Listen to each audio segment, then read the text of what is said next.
நான் ரொம்ப emotional type. நான் டக்குன்னு பிரேக் ஆயிடுவேன் இவளை பத்தி எடுத்தாலே. இப்ப நான் இவ்வளவு ஸ்ட்ராங்கா பேசுறேன். நான் அவ்வளவு ஸ்ட்ராங்கா நான் ஹேண்டில் பண்ணிட்டு இருக்கேன். எது வந்தாலும் பாத்துக்கலாம்.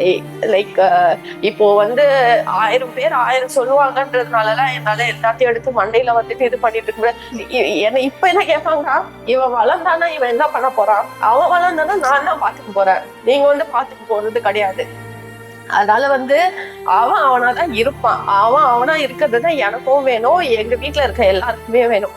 இதுல வந்து கண்டிப்பா ஒரு விஷயம் சொல்லி ஆகணும்னா, அவன் இவ்வளவு தூரம் வந்திருக்கானா என்னோட ஃபேமிலி சப்போர்ட் இல்லாம கண்டிப்பா வந்து என் பையன் வந்திருக்கவே மாட்டான். சோ என் அம்மாவாகட்டும், என் அண்ணன் ஆகட்டும், ஈவன் வெங்கட் ஆகட்டும், எல்லாருமே சரி, அவங்களோட சப்போர்ட்டிவ்னாலதான் வந்துட்டு அவன் வந்து இப்ப இந்த இடத்துல இருக்கான். என் பையன் வந்து வாக்கத்தான் ஆகட்டும், மேரத்தான் ஆகட்டும், எங்க வந்தாலுமே நான் கொண்டு போயிருக்கேன். அவன் அவ்வளவு மெடல்ஸ் வாங்கியிருக்கான், அவ்வளவு சர்டிபிகேட்ஸ் வாங்கியிருக்கான்.